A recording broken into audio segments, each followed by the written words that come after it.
Welcome, everybody, to the Onward VR Master League Saturday night venue showcase. My name is Nightfire with two E's. I'm joined by my co-caster, Jamie, for what is going to be a pretty high-tier battle here in the regular season ladder, Jamie.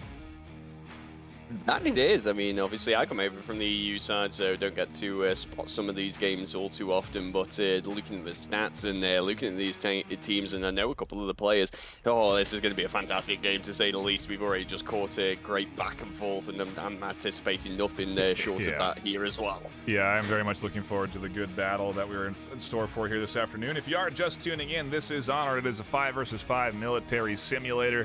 The attacking team, the Marsoc team, the blue team, is attacking an objective where they're trying to enter in, get in within a certain radius of the objective and enter in a 7-digit code. This gets the attacking team 2 points. The defending team, the orange team, the Volk team, is defending that objective and trying to prevent the attacking team from capping it. If you eliminate your opposing team, you get 1 point. If you capture the objective, you get 2. Every round, we swap sides. Every 2 rounds, the objective changes location, and it is random.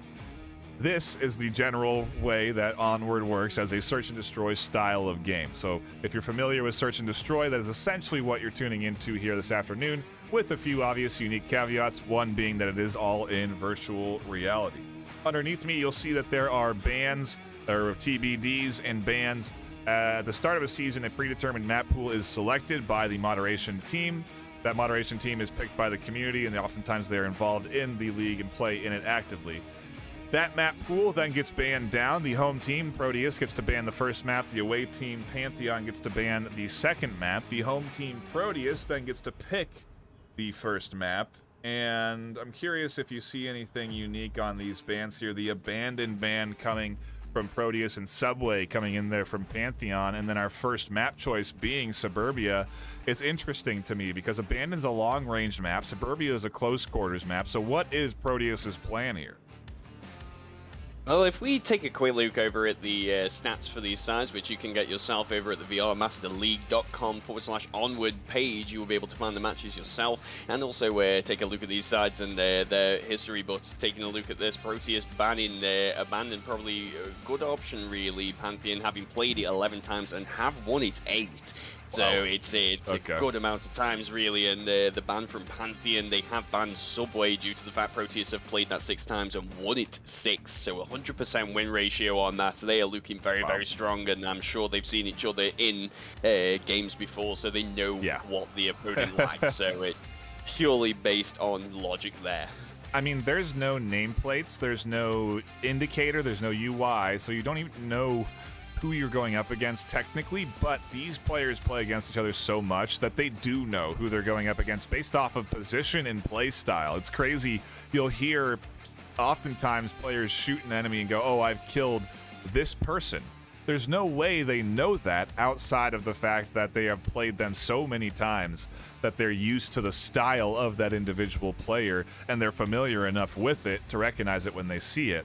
That is just how much these people play this game. You know, it is scrims every week, pubs every day. You know, they love the game of Onward, and especially at this level, there's a real good understanding of this game. I mean, heck, we just saw, if you want to talk about love of the game, Freak play for 3 hours in a charity tournament, and now they're coming into here for a 3-game series on Pantheon. It is a tall order, to say the least. I mean, we gotta talk about stamina too. They've been playing for now already 3 hours. They're going to be going on what could be another 2 as we do get into the action. Let's take a look at the active rosters. Coming in from Proteus, we have Ring Monster, Peas Gaming, Rounds 978, Suplex 11, and Goldbro. And over on Pantheon, we have MFN Jester, Freak, Jester, Jeremiah, and Absent Minded Prof. Into the action we go here as Pre-Fire comes through for round 1. That it does, and mid-house objective nonetheless. This is anticipating some fast action. Lots of C4s now coming out. Lots of plays coming in. Is Proteus just taking it a little bit slow, letting Pantheon use their equipment, try and make them think that the fast push is coming in, but it's not. We're going to see Freak kind of hold on lane 1, lane 2, holding, waiting for anyone trying to make any crosses over into lane 1. So good line of sight there being provided in a very, very tough position for Proteus to be able to try and push through. Freak now going in on the approach, anticipating more action coming in on lane lane 1. The flashes are coming out, but not going to connect. And still Proteus holding back, anticipating a form of approach there. And it does seem like the cap came in. What the fuck happened? Yeah, so we're going to probably have to reset things here. The objective was showing in the corner for Proteus. So they were able to punch in a code where technically the objective wasn't. I've never seen that bug. But let's figure out this on the technical side.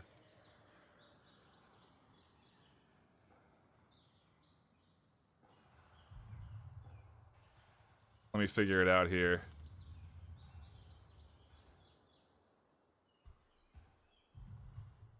Always got to love that live action play. Anything can definitely happen. Do apologize for that. We'll hopefully get things back in order. We may actually have to go into a lobby reset here, but we'll deal with that on our side of things. And yeah, we are going to go to a fresh lobby here. So do bear with us as we sort the technical difficulties. Round 1, certainly kicking off to an odd start. I literally have never seen that bug happen, and I mean, you could hear the surprise in Proteus's voice. They were saying, you know, what the heck? The objective is here on my tablet. You know, the tablet, when you pull it out, it shows you where your teammates are within a certain radius and where the objective is within a certain radius. And so they were seeing the objective on the tablet there, but obviously it wasn't physically represented there. But you know, I think if they had gotten to the objective, they wouldn't have been able to enter in a code because of where it technically, you know, a weird bug. We're resetting the lobby. We'll start back at 0-0, and we don't have to worry about it from here on out. But either way, a shout out to everyone that is tuning in here and patiently waiting for the actual start of round number 1 here this afternoon in Suburbia with these two top tier teams. We do appreciate you all stopping by, whether you're on Facebook, Twitch, or Horizon Venues. We do appreciate you stopping by. YouTube as well. We're live on YouTube.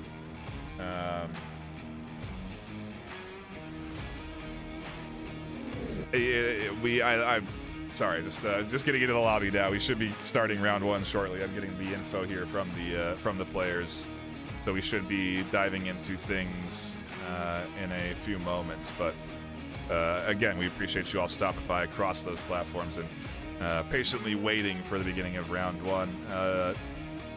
I mean, there's only 2 weeks left of regular season here, Jamie. This matchup really does matter because these teams are competing to get into the top 8 of their ladder to be able to move on to that postseason. That they are, you know, the pressure is now starting to mount when it comes down to these final games, as these are the kind of points where now you're trying to ascertain exactly how your opponent's going to play when you come into the kind of round robins and challenger cups and all that good stuff when it comes at the end of the season. So yeah, it's certainly are crucial at the moment, and it's also getting that MMR so that you don't sometimes have to do that kind of postseason challenge. It's you're just straight through to the kind of ending part of that. So there's a lot of emotion really when it does come into these final games at this point in the season. Yeah, and so do bear with us as we try and get things sorted. For some reason, they want the same objective that they started with, even though we never played around, so it doesn't matter where the first objective is. But you know, teams do plan strategies accordingly, and so maybe they're wanting to be able to utilize their strategizing for the start of that round. But again, we appreciate you all patiently waiting for us to sort out these technical difficulties. But either way, we will be getting into round 1 soon enough. Matter of time here. And until then, we can mention the upcoming Fall Fest for VRML. Starting next weekend, we'll be doing regular giveaways on this channel during these broadcasts. 6 p.m. PST Saturday, 12 p.m. PST Sunday. Items like HyperX headsets, mics, that's right, you heard me, mics, keyboards, mice, and some big giveaways at the end of November in the Echo Arena finals. So there's going to be a lot of chances to win some prizes over the course of the weekends, both in the Echo Arena broadcasts on venues and in the VRML the Onward broadcasts on venues. So you're going to want to be sure that you're following this channel and that you're tuning in regularly on the weekends so that you can get a chance at some of these giveaways, because believe me, it's a lot of hardware that we have to give away, and it's happening every weekend leading up into the finals, where there's also going to be giveaways for the Onward finals and the Echo Arena finals. So there's going to be a lot of chances to win some prizes that you're not going to want to miss out on. And I'm super excited about, again, Fall Fest, which is the Pavlov finals starting in November, the Onward finals, and then the Echo Arena finals, or excuse me, starting in October, and then the Echo Arena finals starting in November and ending late November. There's a lot of hype going into what is basically 6 weeks that we're dubbing Fall Fest of postseason action that you're going to want to tune into. And most of that will be broadcast here on this channel. So do be sure to catch the action when you can on the weekends. And again, get involved in those giveaways, because you're not going to want to miss out on that opportunity to get your hands on some prizes. We are in lobby and ready to go. It looks like Proteus and Pantheon have sorted out their technical difficulties, and we should be getting into round one any minute,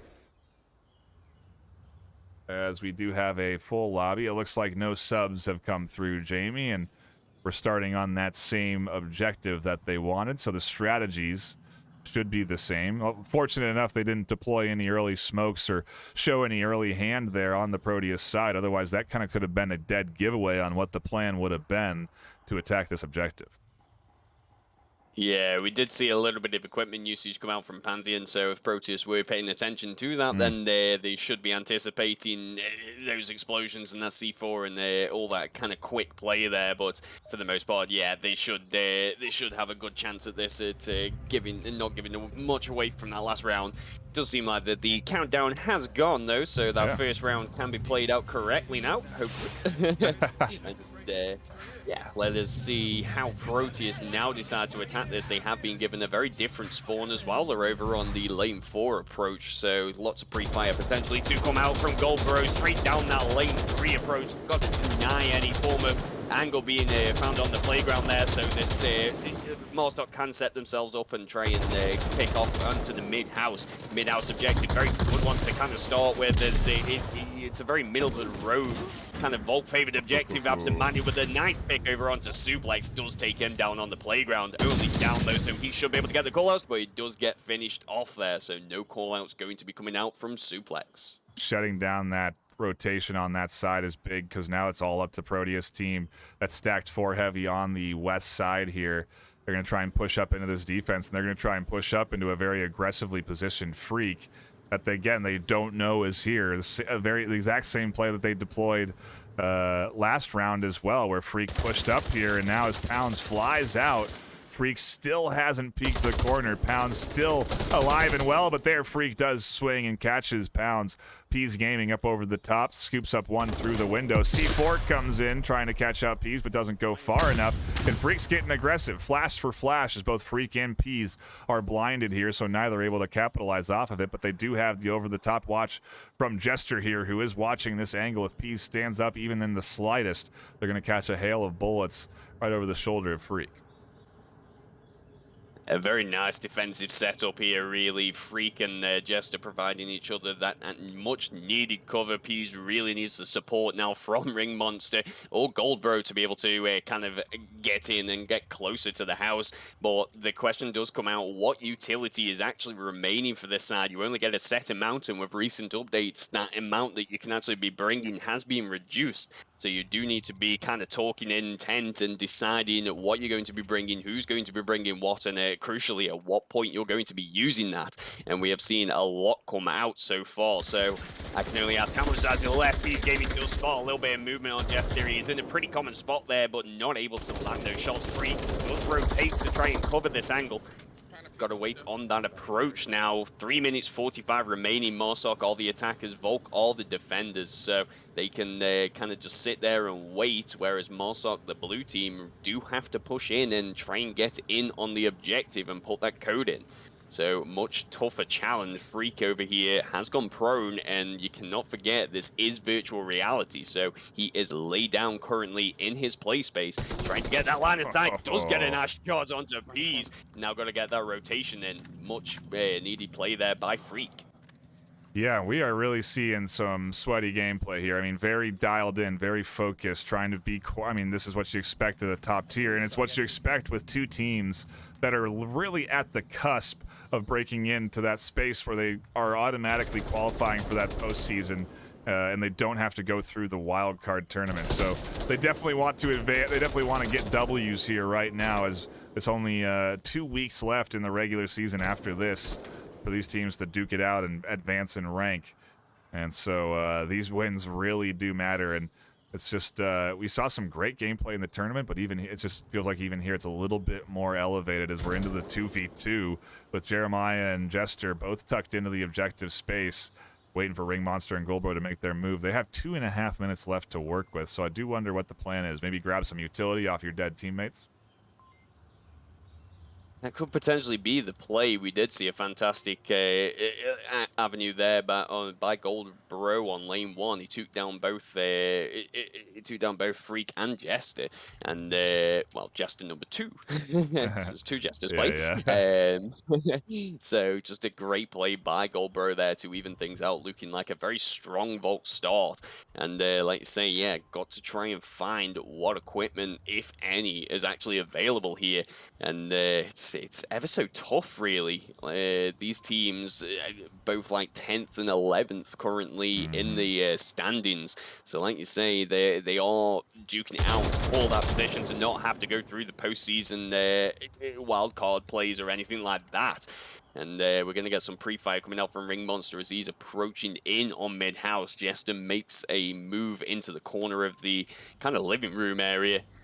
Question is going to be, will Ring Monster get the pre-fire that's needed to continue with this approach, or will he try and take it slow to not give away his advance? Taking it slow. Has to be careful about gun barrel swinging around the corner here, and you can see them trying to minimize that exposure. Jester does finally peek and catches the kill. Down they go. Down goes that utility option that they had with the flashbang, and you can see, speaking of utility, Goldbro trying to pillage their teammate's corpse for what could be some extra grenades or ammo or an LMG, who knows. But either way, they are now advancing forward to the objective with minimal time, 45 seconds on that clock. Yep, and using what they did find there, the smoke coming out, not going to really affect too much when it comes to this approach. 30 seconds remaining. There will be a beat very shortly that will signal that he's got to make that movement, and he's got to make it now. But with Jeremiah and Jester both basically covering the stairs, it's going to be a very, very tough approach. And 20 seconds now remaining. You don't want to waste that time just too much and not allow enough to be able to try and get that cap. Some players can get it in 3 seconds. Or question is he won the flash not getting out in action? And Jester there covering the stairs will get a nice easy pick and give Pantheon their first point for map number 1. Yeah, good solid coverage. That flash was directed to the top floor, so it might have worked there, but ultimately doesn't get that bottom floor defender. And Pantheon on their defensive round here take the first point. Not terribly surprising, but nonetheless a good start for them out the gate. I do kind of anticipate both rounds to be traded down this afternoon, especially at this level, but at the same time there's a lot of good practice plays that I also anticipate coming out here, so maybe some cap attempts will come through. We saw certainly Freak leading the charge on cap attempts in the charity tournament just earlier this afternoon. If you missed that, it's a fantastic charity tournament that we've been happy to broadcast in partnership with the VR charity organization and stackup.org. If you have the opportunity, please do go check that out. We should have a link posted in chat if we can time things up appropriately, but we're on a 6-minute delay, so it gets a little hard. But either way, if you do have the means and the availability, we do want to drive still as many donators as we can into that charity, because it's all for a fantastic cause. It goes to providing video games to our veterans, helping bring our veterans closer together, and providing them a space to escape and enjoy games like we all do. So really great organization that I do recommend folks check out. They're really trying to combat the suicide rates of our veterans, and so you know, your money is going to a good cause. It's going to games that go towards our veterans. So do check that out if you can. Again, that's stackup.org. Links will be in the chat. And the finals of that tournament will be happening live tomorrow at 10 a.m. PST, 1 p.m. Eastern, over on twitch.tv/onward_VRML. So do check that out if you have the opportunity. But for now, we go back into the venue showcase here, the intense diamond battle for what could be that 8th place position, the ever coveted, I think actually, well, technically 7th, but either way, a quick push here from Pantheon and a nice start. 1 kill for 1, though, as Ring Monster finds what seems to be shots through the shrubs. Now as they're suppressed, they can't focus their attention over onto that side. They have to direct it to Jeremiah. A nice flash over the top, catches Jeremiah, stops the initial push, allows Ring to tuck back in as Pound scoops up Freak through the woods. Suplex finds another. Pantheon getting picked apart as Jeremiah charges. A Ring Monster radioing in information, recognizing that the hands wouldn't be on the gun. And in a flash, Jamie, we're into a 3v3. There we are, kills for kills, really, as he tears Goldbro with a nice angle there, straight through the window, takes out Jester on the south side of the objective there, so we are down to a 2v3. Not much equipment has gone out, and a lot of players died early on, so there should be plenty available for Pantheon to be able to pick up and use and try and get this cap in. A very, very tough objective, but the windows are definitely open enough that that some players, having practiced, will be able to get smokes, flashes, frag grenades straight through those windows and try and pick apart the defense without having to actually approach in there. Yeah. Smokes placed in the very top certainly do have a great effect. Cover the objective, cover any lines of sight outside of the building, and just allow your approach to come in. But the question is, do you know the positioning of Volk? As we can see, Jeremiah is scanning that spawn house. There's a great smoke there, going to block most vision there. That's really good. That is definitely some practice play. It's the kind of plays that you expect when it comes to this kind of high level, though. Purpose here is to deny vision out the window so that Jeremiah can rotate into the South Street and threaten from the front windows. Relatively uncontested. Absent-minded Prof, meanwhile, is potentially checking their suplex, trying to catch a tight angle out the window from the 2-story. Can't quite find it. Another thing these smokes do is provide a little audio suppression. Makes it harder to hear the footsteps, but Goldbro doesn't have any trouble hearing those. Doesn't have any trouble finding another kill. And a big triple for them in the basement as they shut down this push by themselves. I think they had a kill earlier, so yeah, to pile on now, 4-1 to tie this up 1-1. We saw earlier how devastating one player certainly can be when it comes to certain maps, and it seems like Goldbro going to be that player today.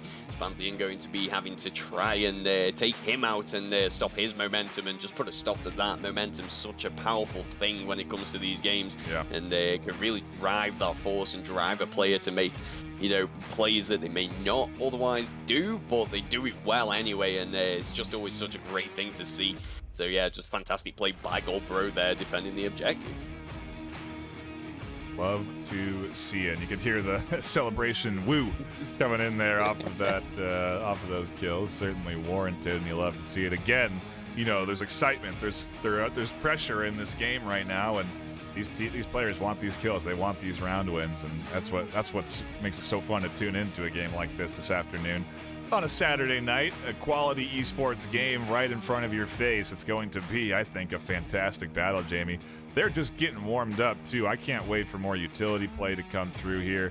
Already a nice triple there to watch in on, but there's going to be more of that all night tonight. And we have 3 maps to be played out. Even if the team wins in 2, we still play out that 3rd map because the rounds won matter. At the end of the day, the winning team, if they win by, let's say, 15-1, they will go up more in rank than if they win 15-15. Obviously, those points aren't possible, but just as an example, if the scoreline is close, they go up in rank less. If the scoreline is separated farther, they go up in rank more. So all of the rounds matter, all of the maps matter. Even if you lose, you still want to try and win that 3rd map out, and we're not even anywhere close to that as we get back into the action for map number 1, round number 3. And we are opening up in an astounding fashion. Lots of smokes coming out, lots of pre-fire just to deny any push. Suplex getting very aggressive here on the objective, going in for that cap. He wants that Jester is sitting in a tight little corner, but it is a very common spot. My and he's goodness. taking him down. He's on the objective. It's been less than 30 seconds. Suplex is capping. Very, very fast. Cap needs to come out here. Gunshots not happening. The smokes are just getting out. Just couldn't quite get that cap in time. Jeremiah does save the day, really, but we've still got the threat for Ring Monster. Oh, goes down. Peas? Who's up next for Jeremiah as they defend this objective? Peas has a good flash, and on the other side, Pounds and Goldbro find the kills. What a fast round here from Proteus, and you could tell it was fast. You could tell that the defense recognized it was going to be fast just off of how everyone played that there. I mean, let's go back and think on what we just saw, because it happened in a flash and there was a lot of details there to eat apart. In particular, that attack and all of the pre-fire. I went down every lane, Jamie, and every lane had bullets flying through it. Lanes 1, 2, which is technically 2 and 3, and 3 all had bullets coming through it. Oh no, excuse me, lane 4 is on the edge. So lanes 1, 2, and 3, all bullets flying through. And to the opponent, that's an indicator that an attack's coming, right? Because they are trying to suppress movement on defense out the gate. They're trying to deny the defense the comfort of advancing into their preferred defensive positions. As counter, we see both nades and C4 come up over the top from the defensive side to try and shut down what they anticipate to be a fast push. But wow, what a close opportunity there for a cap from Proteus as they do nicely smoke out the objective, and to apply that pressure so early, it's just all a very coordinated play put together there that almost nets them 2 points. That's a practiced and planned strategy that they've executed time and time again in scrims. They know right where to shoot to suppress and properly deny movement out of the defense, and they know where they can move and advance forward to at what times. It really is impressive to see, and it did nearly get them 2 points. The only downside there, Jamie, was the cap time. I mean, sometimes we'll see players punch a cap in 2 seconds. Sometimes they can't get it in 30. It's that pressure certainly mounting up there. You know, you've got to remember that 7-digit code all the way around, or even just have a quick glance at it before you make that push, and just a little bit of pressure can certainly knock a number out. Or, you know, the code itself, in my opinion, it's so difficult sometimes. If you get like one that's got like numbers repeated out more often than not, you do get them kind of mixed up. So I can understand that pressure from a player standpoint, definitely. But just a great play by both sides. Peas Gaming, though, understanding that the approach could come in, and he's got to defend this objective. Suplex also getting up aggressive. We're seeing quite a lot of smokes now coming out and a lot of pre-fire also. It does seem like Pantheon potentially could try a bit of an aggressive play themselves, but relying on a couple extra picks early on. Still getting a lot of smokes and just a lot of movement, but not quite any kills yet. It does seem like Pantheon just holding back and just trying to see where the defenses are. Goldbro with the first pick onto Absent Manning Frostloop. Yeah, and I like the defense here. He's trying to redirect smokes off of the objective while they have suppressive fires surrounding them, even putting some bullets through the smokes, even though they have defense up here, just to be sure, just to double check and make sure that the code's not getting entered in the smoke underneath their nose. And in the chaos, a couple of kills come through. Goldbro's the one that finishes off the final defender, and a celebratory screech from the Proteus defense as they net another round into the books and push their lead up 2 points. Another super fast round, really, you know, and just under a minute there. Just fantastic play again. Some, you know, some very well rehearsed kind of defense there, and just knowing, you know, this objective potentially you're going to see a fast cap. They tried it themselves and they nearly succeeded, so they just did well to recognize that and then also get that defense in themselves and just put a stop to any early aggression. Some very good equipment usage from Pantheon there, though. The smokes were really well placed, you know, they were basically on point on the objective. It was just unfortunate that, you know, it may have just not been enough. We saw a lot more from Proteus, and that certainly got them the opportunity for a cap there. So but you cannot count out anyone when it comes to Suburbia, with the objective changing like it does after every 2 rounds. And we are now going to be moving over to the playground, which, I don't know, this one can be either or, really. You could either see that very fast play that Proteus have been doing, lots of smokes, and then get somebody behind the sandbags and get that cap in. And I think Proteus are maybe going to try that again, but the question comes down to Pantheon and how well they can react to that and learn from the previous mistakes. Into it we go. We'll see what Pantheon deploys on the defense with our new objective over in the burning building. You see the suppressive fire come in early. One of the strategies of avoiding it is to crouch, but they didn't hug the side enough, and you can hear the comms from Pantheon. They have to hurry. They know there's going to be pushed fast. The whole purpose of the suppressive fire is to deny the defense the ability to push up and get into their defensive position soon enough. Absent-minded Prop comes flying around, and maybe he's surprised that there's so many attacking here and ready. A kill comes through. A couple of kills come through. Jester comes flying up forward. They go down, and Proteus are absolutely shutting down Pantheon. A cap here is big as it puts them up 5-1, and like I said, the rounds matter, and so the more points you can get, the better. They're going for the cap here, even though it's costing them some lives. It comes through just in time. Wow. As the kill also gets netted. And you can hear Peas and Suplex again celebrating a very good victory. They take their map pick 5-1, Jamie. It doesn't get a whole lot better than that. Wow. Just wow. You know, we saw the fast play on their last attack, and they've just, you know, committed it again. You can see that well-rehearsed, that well-timed play, and just fantastic coverage from the team. You know, that was just textbook team play, really. There was no kind of individual skill. It was just all of them working together, getting those picks, allowing that cap to get in, and successfully stopping Volk from getting to the objective. You know, that pre-fire straight down lane 3 certainly was devastating. We saw an early pick because of it, and the rest of the team couldn't make their way to the objective quick enough. Just brilliant, well-timed play. I mean, pre-fire MVP in this series for Proteus today. It netted them at least 3 points with an offensive W and that cap. Now we go into Pantheon's map pick, and so they have the opportunity of shifting the pace a little bit, trying to throw a curveball at Proteus, who have otherwise been dominating so far with a 5-1 victory on Suburbia, and they do that by trying to get a little more range with Snowpeak.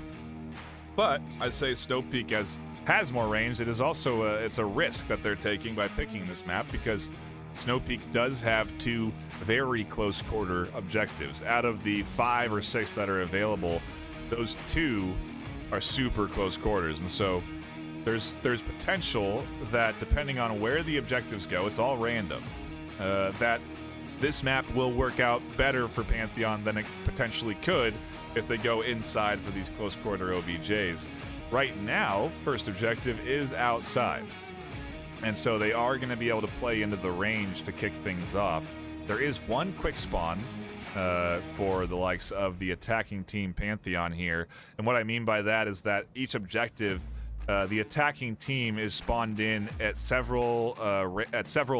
one of several locations, and that is randomized. Even the attacking team does not know where they're going to spawn in. So before a round, if you're attacking, you have to plan essentially 2 to 3 different plans depending on where you spawn. You have to be ready for that.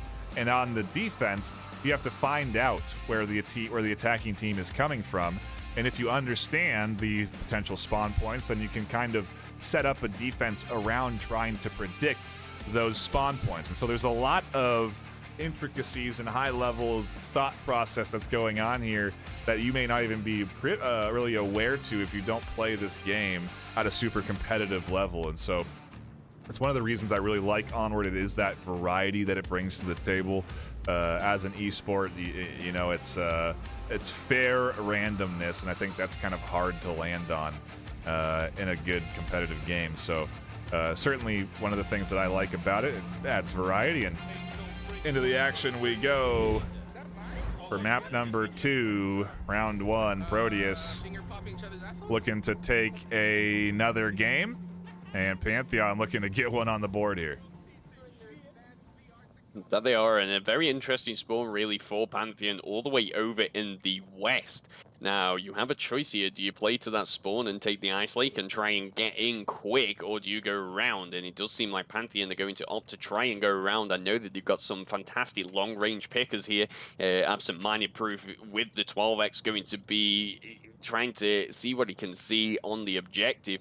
The North Hangar objective certainly is more of a Volt-favored objective, as you can just kind of sit around, cover any avenues of approach, and then just take the picks onto Marsoc as they try and make their way over to the objective. So, saying objective a lot. But, oh, that's the goal, isn't it? It is. That's what we all play for. So, to get those sweet, sweet 2 points as the difference between if you do kill everyone, as we saw in that last one, in Suburbia, you do only get 1 point, whereas the team that can get that code in do get the coveted 2 points. So always on the mind of everyone, and we're hearing a little bit of gunfire from Absent-Minded, possibly seeing a little bit of movement over near the Ice Lake Watchtower. Don't think he's actually going to be able to land those shots, no. Maybe just a little bit too far away, so gonna have to get into a little bit of a better position, whilst the rest of his team do set themselves up to be able to get into some decent high ground positions to be able to just put some fire down onto the objective. But we have seen a little bit of a kind of aggressive movement from Gold Bro over into the bunker on the Ice Lake. So he's going to be the first line of defense to call out any information or try and take some shots onto the attackers. The question does come down to how well this approach will work. They've also managed to sneak Pounds up into a pretty forward position here where they'll have the opportunity to shoot down onto the offense. It does seem that Jester is somewhat wary of the potential threat here, but yeah, this is the two main defensive points for the Proteus squad to sort of suss out where this attack is coming from, and that's a good way to start things off by scooping up Absent-Minded Prof. Jeremiah now a little bit more worried about their advancement across this big open gap with Goldbro and, again, Pounds watching from the other side. There's some very open lines of sight there. You know, we're seeing that also from the Ice Lake, there is a line of sight onto Goldbro just through that slither of the kind of gap in the bunker there.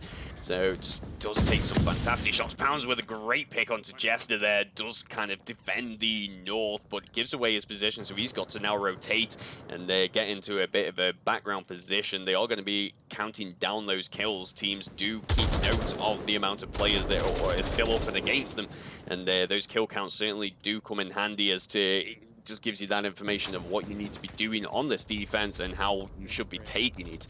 So it does seem like the revive's going to come in onto Absent-Minded, though, going to be probably a crucial one, as he's going to be the one to try and take down Goldbro. With hearing lots of fire there, and there it is. There's the pick onto Goldbro, opening up the bunker push. Very good indeed. Pounds still on the forward point here, though. Could swing and catch both Absent-Minded Prof and Jester if they peek the tight corner, but they don't. Jester's still alive, almost has the back of Pounds as they retreat back, but can't quite see it with that angle, and so Pounds is going to be able to drop off of this push and maintain control over the north. Really doing a good job of poking and prodding there, shutting down that north control, and that's something you really need if you want to try and push down into the objective. You can't have a defender up into the north while you push down to the objective. It just leaves you too exposed, and so it does throw kind of a wrench in Pantheon's plan, I assume, but for now, it's the three of them as they try and work their way up across the lakeside at this point. It's always interesting to see the different kind of playstyles. Like, say, you know, I cast a lot of the EU side, and we see, you know, you do talk about it, the kind of slower playstyles, probably the more tighter defenses as well. And it's just great to see on the NA side how far up a defender is willing to go and how powerful that actually can be. And Pounds over here playing it so well, just like you say, poking and prodding, moving around, rotating, and not allowing Pantheon really to fully understand where he is. So there's always going to be a little bit of paranoia as to, is he behind me at this point, or, you know, can I make this push? Yeah, the smart move at this stage is to take control of that lake because of Pound's position up in that north side, but they managed to find an odd angle there where they scoop up Jeremiah I'm waiting. on the backside, and now it is up to really just, I mean, the key element here, Freak, as they sneak their way across the ice. and try and get closer to this objective. If they can raise some havoc on the backside here, they can scoop up Ring Monster and start pushing in, things could go wrong for Proteus, and maybe a little bit of concern starts to infuse itself into the likes of this team as Suplex gets shot in the back. Pounds is up there on the hill. Freak doesn't see it. Fortunate for Pounds as they don't get shot. They do manage to get across Peas, but Pounds comes crashing back in. It's a 1v2, and Freak has control right now. As the smoke comes out, denies vision on that doorway. They redirect another smoke into the objective room, and as they swing around, they don't run into Pounds, except they find the kill. Peas now is still blocked by smoke. They can't see this rotation until it's too late, and Freak's here now diving into the smoke with Tablet out. Is Peas going to shut down this cap? They're not putting rounds into the smoke. Do they recognize that it's happening? Oh! What? Right in front of him. That was a brilliant play. You can see why they chose this map. Wow. It really did come down to Freak working their way up the ice, distracting the team, utilizing the entirety of their squad to draw the attention of Proteus. But then great plays from Freak, finding that first kill, shooting the back of the next, drawing the attention of Peas, and then shifting back around to catch Pounds. I mean, what a huge, I guess, quad kill there for Freak. They only have 3 on the board. Maybe one was a down. Oh, no, they didn't kill Peas. Peas was alive, so they only needed 3, but that cap is on there as well, and Pantheon have a very good lead on their map pick. Looks like we ran into another bug as the objective has changed location prematurely. And we only played 1 round there, so we may have to go into another tech pause.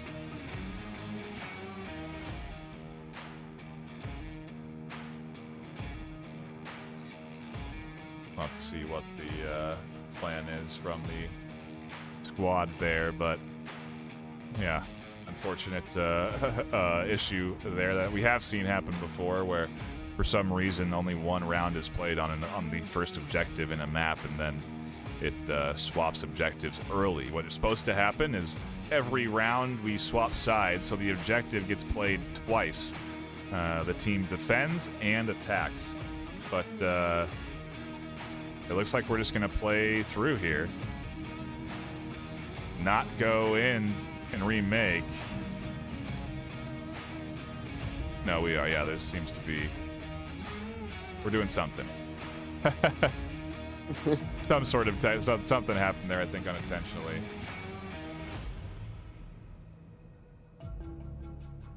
I gotta love the aspect of live streaming, live gaming, and internet gaming. You can never account for what's actually going to happen.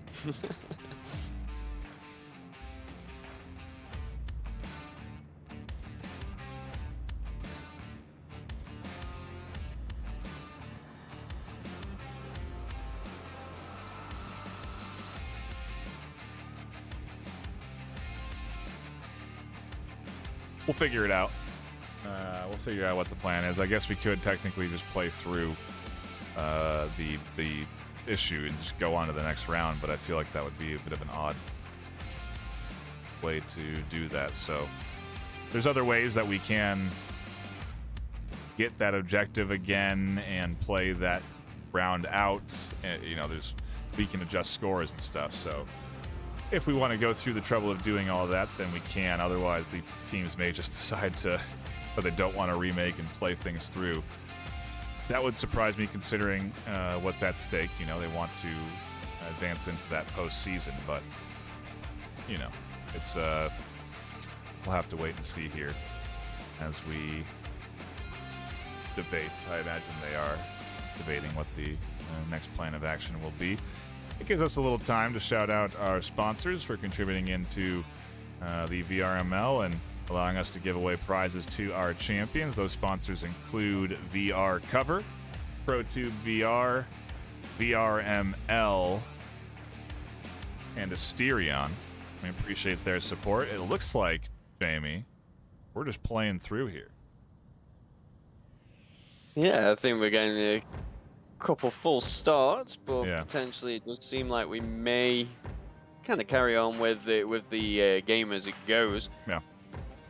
Probably another sort of rule that we do have. I mean, you know, if you do get into a game, right, and you fall through the map or something, or you disconnect halfway through a round, you do have to play through those bugs and issues. You know, it is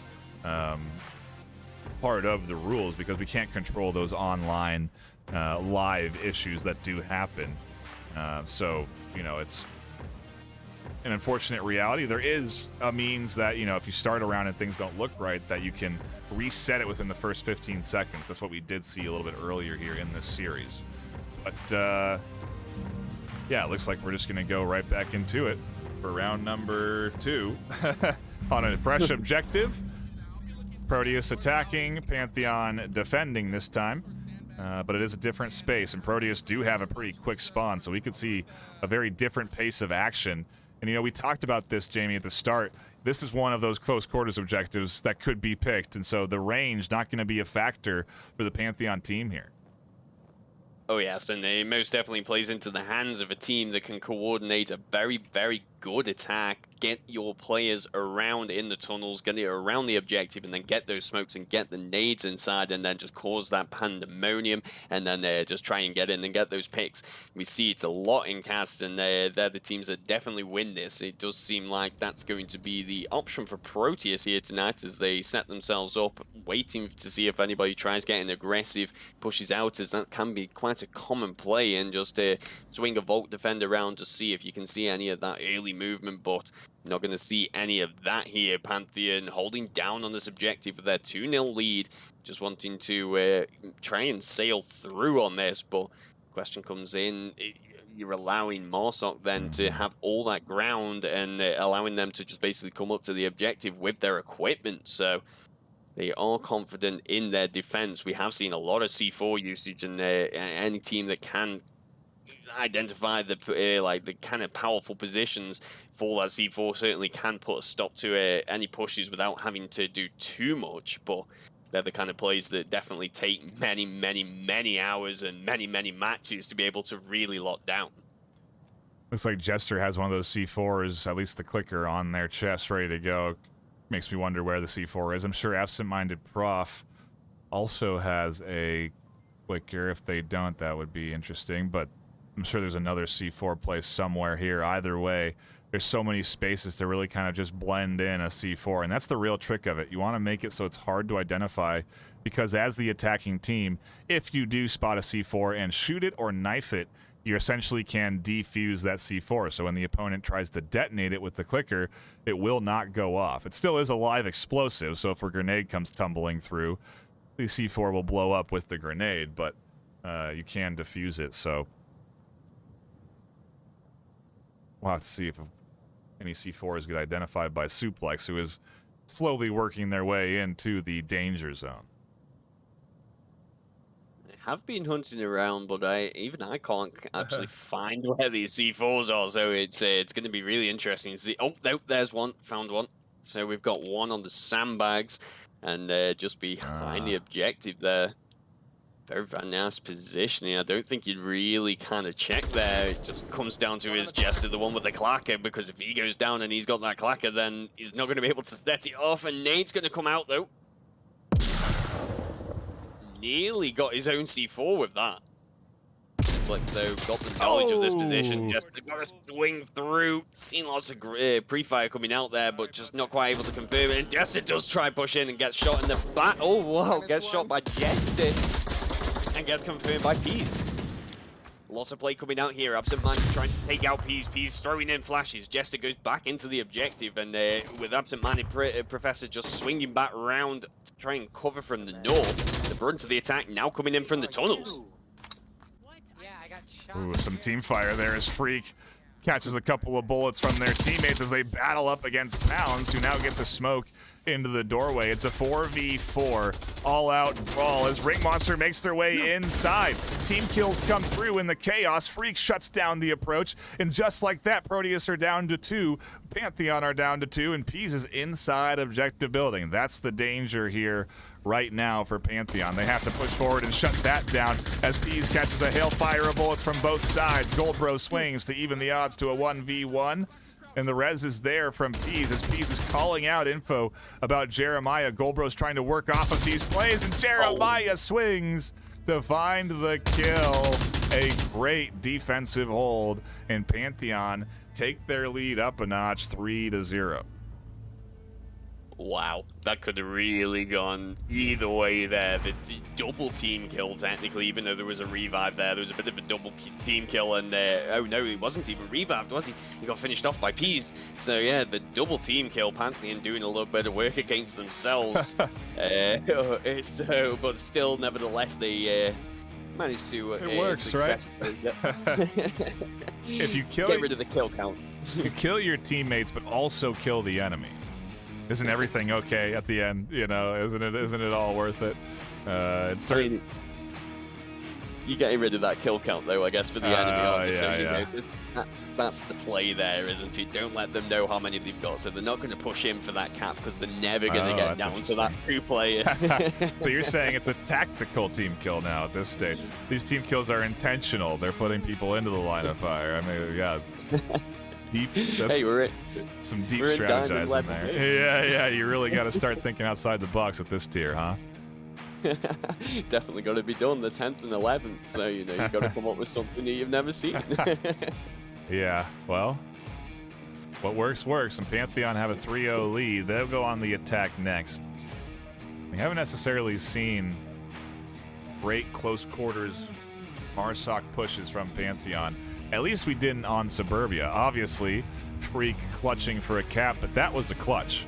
That was Freak finding multiple kills and the cap, very much at a disadvantage into the 1v3 there. So let's see what we get out of Pantheon here on the attack. Proteus with a great round 1 on Suburbia are now really having a tough time here on Snow Peak. No, those long-range maps certainly play into their favor, and you can see now why Abandon definitely got banned there, as maybe that was going to be a similar situation here, but Proteus are not out. They still have the chance to be able to turn this around, get that momentum going. We see it more often than not. A team 3-0 down, then ends up getting that momentum, finding what momentum they can, and then get those points back on the board and get someone answer points. We're going to see some very early fires in between the Jesters and Peas with a fantastic nade. Instantly takes down Peas. Freak also gets a pick onto Goldbro. That's going to be a very crucial pick. He's been the kind of star player for the Proteus side in these kind of short-range situations. So we're going to see how now Pantheon with 5 players decide to attack this objective. They're going to be able to just surround it like we were talking about, get those smokes in, and then try and plan for this approach. And less than 5 minutes remaining. They've got so much time here on the board. It all comes down to at what point they time this attack now. B4 almost catches Freak, pounds, flies the corner to find themselves dead, but at the cost of one of their opponent's lives. So it's a 4v2, make it a 4v3 as Ring Monster detonates the C4 on the Jester and catches them and downs them. Absent-minded Prof can rotate around pretty easily to get this res, but they're pretty distracted with pushing into the objective room. This could be a 3v2 if they don't take their time, but I do see Prof now rotating around. A nade catches Ring Monster, and so now there's only one. Suplex throws an off flash, over to the side. As they push up, they try and get the res, but Prof's there, and over on the left is Jeremiah, and it's 4-0 on their map pick. And look at this, Jamie. We are tied up scoreline going into a map 3 decider. The overall score 5-5.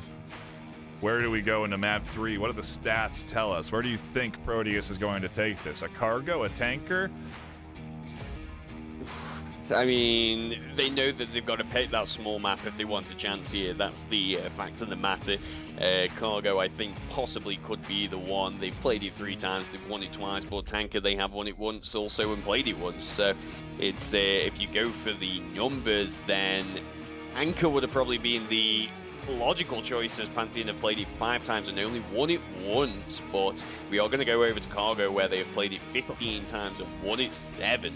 So 50% win ratio, this could go either way. We saw some fantastic plays on Suburbia, that pre-fire coming out, and I'm expecting nothing less.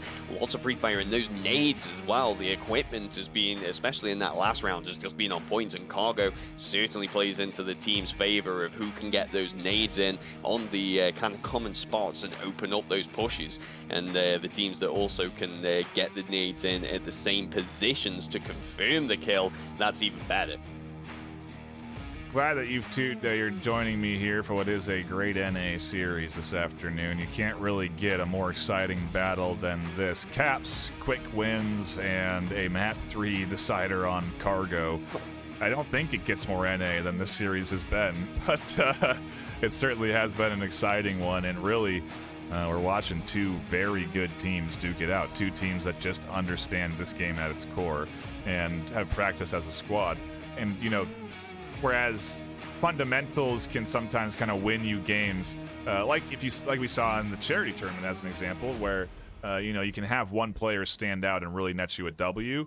That doesn't necessarily happen as often here in the Diamond stage. Sure, the scoreline may show one player with a high KD or something like that, but it really takes the full team effort. It takes the entire squad to die for Freak to then find 3 in the backs of 2 defenders. It takes that full distraction to net your one attacker of the points. And so it does come down to strategy to some extent, but we're really seeing, thought out plays here. And with Cargo on the table, one of the if not the closest quarters map, we're going to see very quick plays, very quick processing of strategies and utilization of smokes and utilities. So very excited to get into this one. We are just waiting for a 5th for Proteus to connect into the lobby, and then we will be diving in.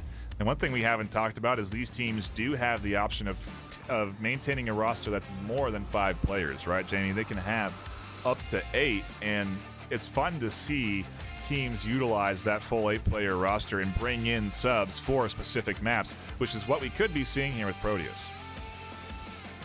Yeah, most definitely, Natfi, and having that wealth of knowledge and those players to be able to call upon to jump in the game, it can certainly have its effects, good or bad.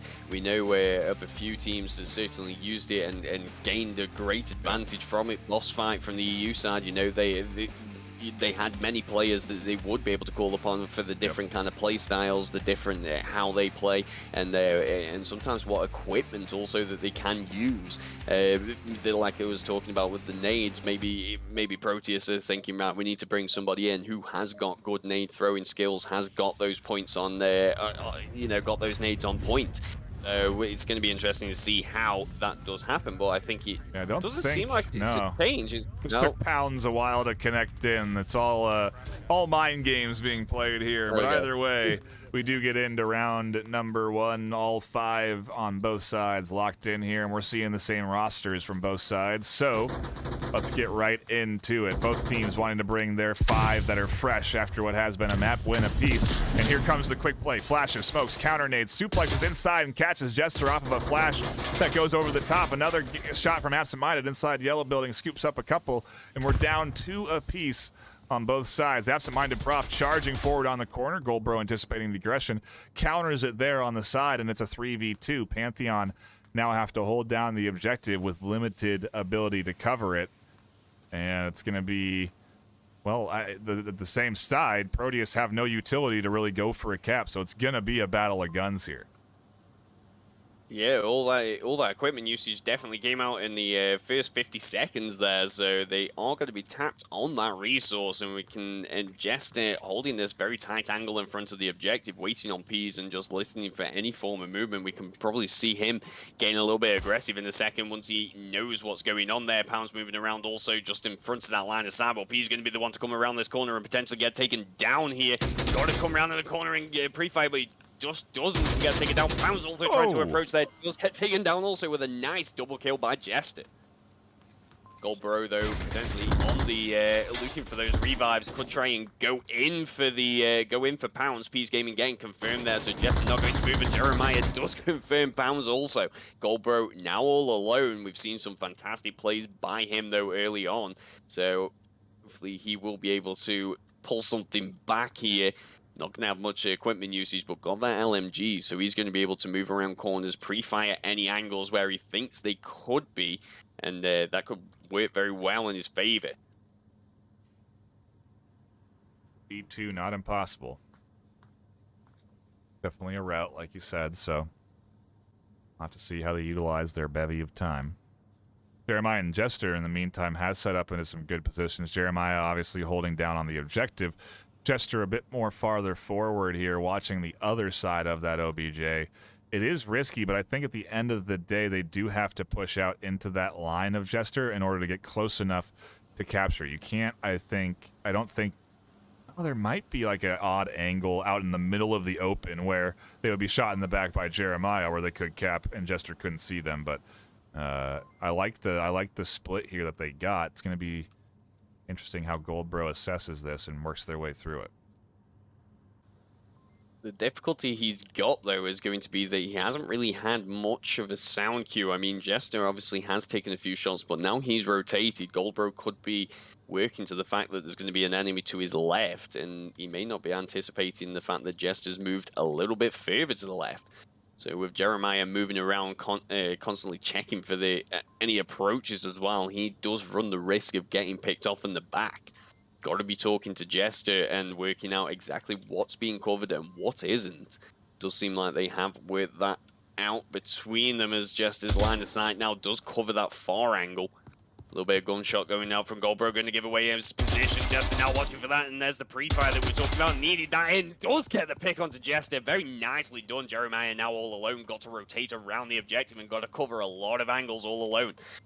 Goldbro has got the chance here to find some equipment. There is a flash there on the floor. This could be important, but not going to want it. Ooh. Is that going to be the downfall here? Jeremiah out in the open. Goldbro possibly hearing a little bit of the footsteps there. 2 minutes remaining. He has got a lot of time. Could get the rotation on the backside of the objective during the movements of Jeremiah and then just sit and wait and try and pick him off. So many options, but it's easy to say when you're sitting up here and watching from above. Yeah, and now Jeremiah really just does have to stay tucked in right here. This is the position they need to defend. The only threat is behind them, which they do seem to be a little concerned about as they do rotate around here, but they rotate at the worst time. Goldbro is pushing up to the objective.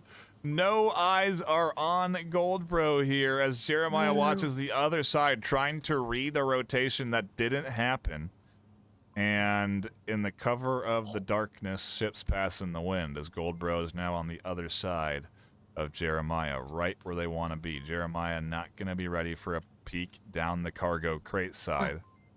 And the cap in the little room. You've got to be checking this room. You can cap from that corner. Goldbro knows it. That's 2 points.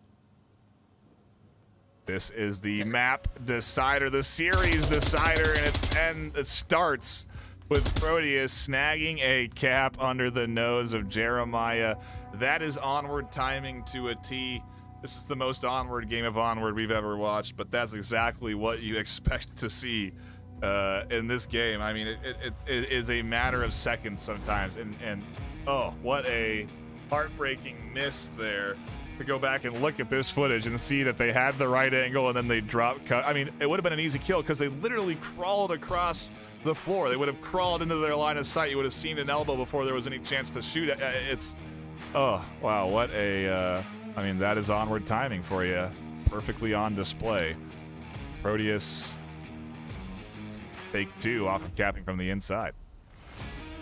It's just, yeah, I mean, see, this is what happens when I come over to cast. You know, we bring all this with you. You know, just brilliant. It's just fantastic. You know, we knew that potentially that this map pick would have possibly played in the favor of Proteus, seeing as they did do so well on the first Suburbia map, with it being close range, and then, you know, not performed as well in the bigger maps, and now we're going back smaller. And certainly starting off with an astounding fashion. It was just a great play all round, and that onward timing certainly came into effect there. And with Jeremiah not knowing of that cap spot, and I think that's something that we don't touch upon often. Is a lot of teams do tend to kind of go into practice lobbies with your tablet out on an uplink lobby and just see what angles you can cap on, and that's where these caps kind of come from. There's always something that you never knew about, and Jeremiah's learned today from this. It's crazy. I was just watching back the replay, and I was like, didn't we have a round already? Because that action happened so fast at the start of the round, just like it's happening here with kills coming through from Suplex as they deny entry onto one side. It's only one kill as Ring Monster makes it 2. Absent-Minded Prof goes down up through the middle. Pantheon get cut down to 3 in a matter of seconds. Only 30 have been chucked off the clock, and not a great start for the Pantheon offense. No, it is not, but Jester is certainly coming back to try and get a pick of his own, but Goldbro very quickly on the refrag there does leave Jeremiah and Freak all alone to try and work together to push in and get this objective themselves. But with 5 defenders still up, they haven't really made 4 defenders, should I say. They haven't made a lot of ground here, and they've still got a lot of cover to try and get. Pounds does get his vision blocked by that M203 smoke, and another smoke does come in. So now they're going to be watching this angle, and this could be the distraction that is needed to allow Freak to get in. We did see the cap on Snow Peak, so he definitely likes these situations, these clutch or pick moments. Suplex does get the pick onto Jeremiah, so now he's all alone. He has got to push in, and it's going to be a very tough push. Proteus holding a very nice line here, and it's those smokes are soon going to dissipate. Got to use this for the... Oh, the flash comes in. Definitely caught him there, so now he's got to hold back. Oh, that smoke is going to probably dissipate before he can get through, and there's Peas with the rotation to take the pick and get Proteus that 3rd point back. Number 3. Crazy to see these teams playing so well on their map pick. 3-0 here on Cargo from Proteus, but Pantheon battling it. You know, one thing I always like to look at is when the score lines are big, like separated like this, what do the KDs look like? Because finding kills really does change the pace of things. In a game like this, if you're dying and not finding kills, that means you're waiting around in a lobby for the round to finish, not doing anything. You're getting cold. You're not staying warm. If you play the full round and survive, find some kills even, then you're going into the next round with momentum. So there's a lot to tell by seeing if kills have come through, and we do see at least 1 apiece for almost everyone except for Jester, 2 coming in there for the other Jester. And you know, Pantheon is very much battling back here. You know, we're finding ourselves into 1v2s, 3v1s.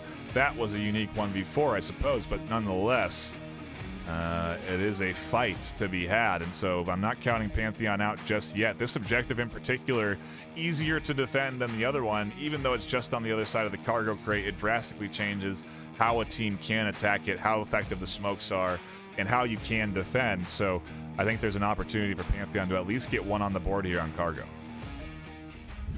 It certainly can get it. I mean, Cargo, I don't think really plays into either side's favor. It just comes down to your natural play, a little bit of onward timing, and some very, very quick reactions. So I think usually, if anything, it plays into probably like the younger player's side because of those quick reactions that are needed. You know, those quick snapshots and those quick turns certainly definitely help on this one. So yeah, but lots of smokes now coming out from Proteus. They know what they got to do on this. It's already worked well. Smokes also, the nades also coming out. Suplex trying to push in and get in on the objective. Jester does hear the movement, doesn't quite catch him though. So now he's got on the rotation, does get the pick, but Freak very quickly gets the refrag there. But the nice trade in kills will make this slightly easier for Proteus. Got to get rid of those defenders, and you can just ride in.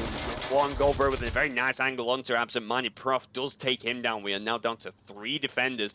This final point will give Proteus the win, and a very astounding win to that. And if they can hold this down now.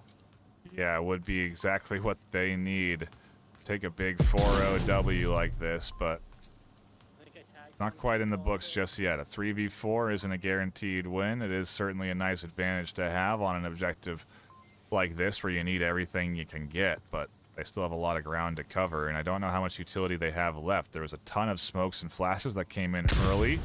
We're still seeing smokes and flashes getting deployed here, which is impressive. Means they've reserved a few for this push, and Ring Monster flashes Jester and swings the corner to find the kill. Now Freak has to battle it back, and they do just fine. Find the refrag. Pounds pushing in onto Jeremiah. There's a trade there, and it is all up to Freak now alone in a 1v2 to hold on to the series. Otherwise, Proteus will take this 4-0. And there's one on the corner. It gets scooped up by the G36. The Reds there. It's a 2v1. Things are back in order for Proteus. Goldbro going to have a bit of a tougher time pushing into the objective as they do catch Freak out. Now it's a 1v1. Can they catch the final kill against Jeremiah, or is Pantheon going to push this into another round?